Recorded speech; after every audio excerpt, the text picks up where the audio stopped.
Hello anime lovers, स्वागत है आपका वाइपर एनिमे एक्सप्लेन्ड चैनल पर। और आज हम देखेंगे लॉर्ड ऑफ द मिस्ट्रीज के एपिसोड नंबर 3 को। इसके पहले एपिसोड की लिंक आपको डिस्क्रिप्शन में मिल जाएगी। तो चलिए जानते हैं आगे की कहानी को एपिसोड नंबर 3 के साथ, जिसका नाम है द नोटबुक। एपिसोड की शुरुआत होती है ब्लैकथॉर्न सिक्योरिटी कंपनी में, जहां डन स्मिथ एक आदमी से पूछताछ कर रहा था। ये आदमी वही है जो पहले एपिसोड में क्लाइन का पीछा कर रहा था और इसका नाम जेनकिंस है। डन अपनी बियॉन्डर वाली पावर का इस्तेमाल करके जेनकिंस के सपने में झांकता है और उसे पता चलता है कि एंटीगोनस फैमिली की किताब इसके पास थी, लेकिन इसने वो किसी और को बेच दी। लेनर्ड उसकी गर्दन के पीछे एक सिंबल भी देखता है और समझ जाता है कि ये आदमी सीक्रेट ऑर्डर के लिए काम करता है। अभी के लिए समझ लो कि सीक्रेट ऑर्डर बुरे लोगों का ग्रुप है। खैर, ये समझ जाते हैं कि सीक्रेट ऑर्डर वाले भी एंटीगोनस नोटबुक के पीछे लगे हुए हैं और वो इसका गलत इस्तेमाल कर सकते हैं। तो इन लोगों को वो नोटबुक सीक्रेट ऑर्डर से पहले ढूंढनी होगी। तभी इन्हें एक आदमी आकर बताता है कि क्लाइन को नोटबुक के बारे में कुछ पता चला है। पिछले एपिसोड में क्लाइन को पता चला था कि ओरिजिनल क्लाइन उस किडनैपर वाले घर में जा चुका है और उसके ठीक सामने वाले कमरे में ओरिजिनल क्लाइन एंटीगोनस नोटबुक देकर आया था। ये सब लोग वापस उस किडनैपर वाले घर में जाते हैं और उस कमरे में इन्हें एक औरत की लाश मिलती है जो सड़ रही थी। लेनर्ड बोलता है कि इसके ठीक सामने वाले कमरे में किडनैपर्स उस बच्चे को लाए थे।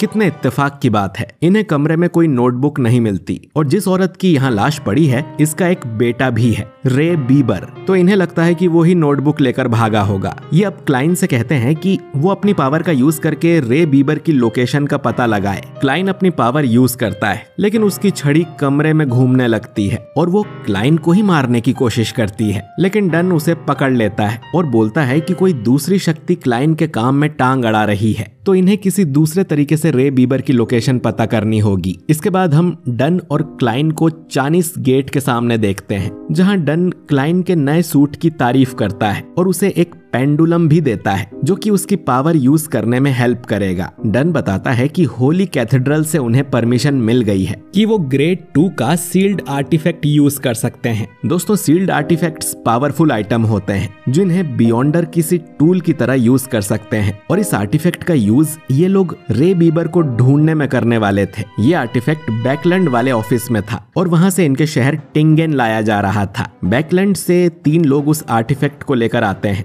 जिनके नाम थे बोर्गिया और हार्सन। ये दोनों सीक्वेंस 7 और 8 के बियॉन्डर्स हैं। इनके साथ डेली नाम की एक लड़की भी थी जो सीक्वेंस 7 की बियॉन्डर है। डेली से क्लाइन एपिसोड 1 में भी मिला था जब वो उसके माइंड में झांकने आई थी। हार्सन बोलता है कि हमारा मिशन बहुत खतरनाक है, इसमें हमें सीयर वाले बियॉन्डर को नहीं ले चलना चाहिए क्योंकि इसके पास लड़ने की कोई पावर नहीं है। जो आर्टिफैक्ट ये लोग लेकर आए थे उसका नाम है 2049। डन पूछता है कि 2049 थोड़ा ज्यादा रिस्की नहीं हो जाएगा? हार्सन कहता है कि अगर तुम्हारा शक सही है कि रे बीबर एंटीगोनस फैमिली का ही कोई वंशज है तो उसे ढूंढने के लिए 2049 से अच्छा कुछ हो ही नहीं सकता, क्योंकि ये आर्टिफैक्ट एंटीगोनस फैमिली ने ही बनाया था। खैर, ये लोग आर्टिफैक्ट को बाहर निकालने वाले थे। हार्सन अब सबसे कहता है कि अपना एक हाथ उठाकर ऊपर नीचे करते रहो और कुछ भी हो जाए रुकना नहीं है। क्लाइन सोचता है कि ये क्या मजाक है, ऐसे तो स्कूल के बच्चों को पीटी करवाते हैं, लेकिन सब कर रहे थे तो क्लाइन भी ये एक्सरसाइज करने लगता है। इसके बाद ये लोग आर्टिफैक्ट को खोल देते हैं और उसके अंदर से एक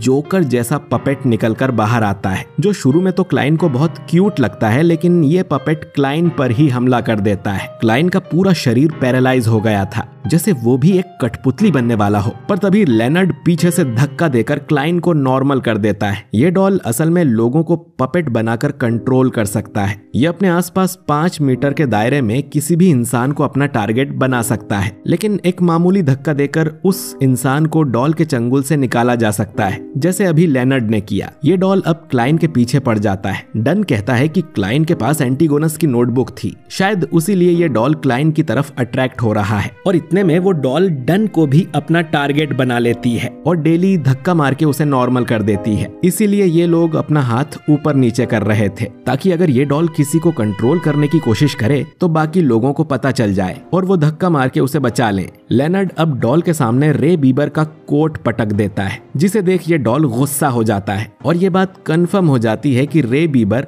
एंटीगोनस फैमिली का वंशज है और ये उसकी लोकेशन तक इन्हें ले जा सकता है। ये लोग अब बाहर निकल जाते हैं और बाहर भी ये लोग अपना हाथ ऊपर नीचे कर रहे थे, जिससे क्लाइन को बहुत शर्म आ रही थी। दूसरी तरफ रे बीबर को हम एक पुराने से वेयरहाउस में देखते हैं, जहां वो एंटीगोनस नोटबुक की पावर को अपने अंदर एब्जॉर्ब करने की कोशिश कर रहा था, जिसके लिए वो एक रिचुअल भी परफॉर्म करता है और नोटबुक को अपने पेट के अंदर समा लेता है। लेकिन कुछ गड़बड़ हो जाती है और वो एक मॉन्स्टर जैसा बनने लगता है। तभी यहाँ पर एक जोकर आता है और इसे भी हमने पहले एपिसोड में देखा था। ये जोकर भी सीक्रेट ऑर्डर का हिस्सा है और यहाँ नोटबुक लेने आया था, पर वो नोटबुक तो रे बीबर ने अपने पेट में डाल ली थी। तभी वो देखता है कि डन और बाकी नाइट हॉक्स भी यहाँ आ गए हैं, जिन्हें देखकर ये जोकर खुश हो जाता है। डन और बाकी लोग यहाँ उस डॉल के जरिए आए थे। क्लाइन अपनी पावर का इस्तेमाल कर बताता है कि उस वेयरहाउस में कुछ तो खतरनाक है। तभी उसका दरवाजा खुलता है और उसमें से एक बड़ा मॉन्स्टर बाहर आता है, जो कि रे बीबर ही था। अब क्लाइन को छोड़कर बाकी सब बियॉन्डर उससे लड़ने लगते हैं। लेनर्ड अपनी पोयम सुनाकर उसे सुलाने की कोशिश करता है, पर मॉन्स्टर पे उसका असर नहीं होता। डन डेली से कहता है कि इसकी कमजोरी का पता लगाओ, ये मर चुका है और उस नोटबुक के कंट्रोल में है। Daily I of dead skill का यूज करती है और मॉन्स्टर की कमजोरी पता लगा लेती है, लेकिन इन्हें कम से कम 3 सेकंड्स के लिए मॉन्स्टर को पकड़ के रखना होगा। डन अब अपनी पावर का यूज कर मॉन्स्टर को बांध देता है और तभी क्लाइन को भी कुछ होता है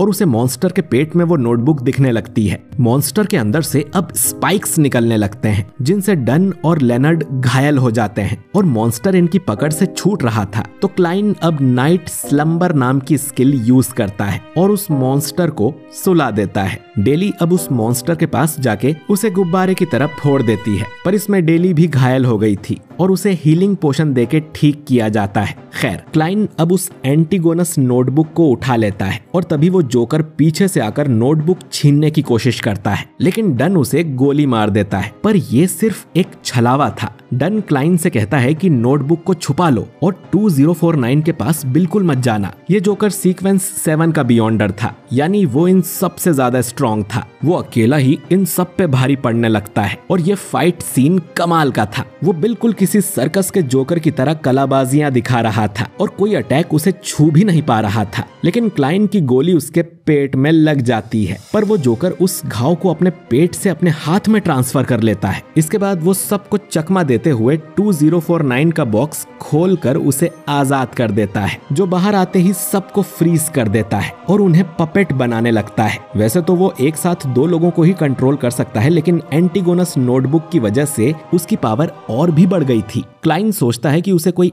एक्सटर्नल फोर्स चाहिए जो उसे आजाद कर सके। वो अब अपने रिचुअल वाले मंत्र पढ़कर ग्रे फॉग वाली दुनिया में चला जाता है, जिससे वो पपेट के कंट्रोल से बाहर आ गया था। क्लाइन अब वापस असली दुनिया में जाता है और ऐसा नाटक करता है कि वो तो अब भी पपेट के कंट्रोल में है। वो जोकर अब क्लाइन के पास आता है और उससे कहता है कि वो नोटबुक मुझे दे दो, बदले में मैं तुम्हें आजाद कर दूंगा। क्लाइन को छोड़कर बाकी सब लोग बेहोश हो गए थे, पर हम देखते हैं कि लेनर्ड भी अपनी शैडो की वजह से जाग गया था। खैर, ये जोकर भी सीयर पाथवे का बियॉन्डर है, बिल्कुल क्लाइन की तरह। क्लाइन सीक्वेंस 9 पर है और ये जोकर सीक्वेंस 7 पर है। ये क्लाइन को उसके अगले सीक्वेंस यानी 8 का नाम भी बताता है, जो है क्लाउन। और ये बात अभी तक एक मिस्ट्री थी। क्लाइन अब उस पर अटैक कर देता है और वो जोकर गलती से पपेट की रेंज में चला जाता है और खुद भी फ्रीज होने लगता है। क्लाइन अब इस जोकर को गोली मार देता है और मरने से पहले ये जोकर बोलता है हॉर्नाकिस, जिसका मतलब क्लाइन को भी नहीं पता। इसके बाद पपेट का बॉक्स बंद कर दिया जाता है और सब नॉर्मल हो जाता है। लेनर्ड क्लाइन की तारीफ भी करता है कि तुम तो मेरी तरह स्पेशल हो। खैर, एंटीगोनस नोटबुक को चाइनीज गेट के अंदर बंद कर दिया जाता है और अब क्लाइन उसके खतरे से बाहर है। डन भी क्लाइन की तारीफ करता है कि आज उसने काफी अच्छा काम किया। क्लाइन यहाँ पर उस जोकर की बॉडी भी देखता है। डन उसे समझाता है कि तुमने कोई गलत काम नहीं किया, इसे मारकर तुमने बहुत लोगों की जान बचाई है। क्लाइन डन को भी बताता है कि उसे अगले सीक्वेंस 8 का नाम पता चल गया है, जो है क्लाउन। अगले दिन हार्सन 2049 को लेकर वापस बैकलैंड जाने लगता है और वो भी क्लाइन की तारीफ करता है कि एक सीक्वेंस 9 होकर भी उसने सीक्वेंस 7 वाले को हरा दिया और उसने क्लाइन से अच्छा सीयर आज तक नहीं देखा। खैर, ये लोग यहाँ से चले जाते हैं और डन क्लाइन को भी घर जाके आराम करने को बोलता है। क्लाइन को तभी महसूस होता है कि उसका पोषण डाइजेस्ट हो गया है, जबकि नॉर्मली एक पोषण को डाइजेस्ट करने में 1-2 साल साल भी लग जाते हैं। क्लाइंट को जानना था कि हॉर्नाकिस शब्द का मतलब क्या है, तो वो अपनी यूनिवर्सिटी के एक हिस्ट्री टीचर से मिलने जाता है जिसका नाम मिस्टर एजिक है। एजिक बोलता है कि उसे भी इस शब्द के बारे में ज्यादा कुछ नहीं पता है। क्लाइंट ने एजिक को नहीं बताया था कि वो एक बियॉन्डर बन गया है और एजिक उसे समझाता है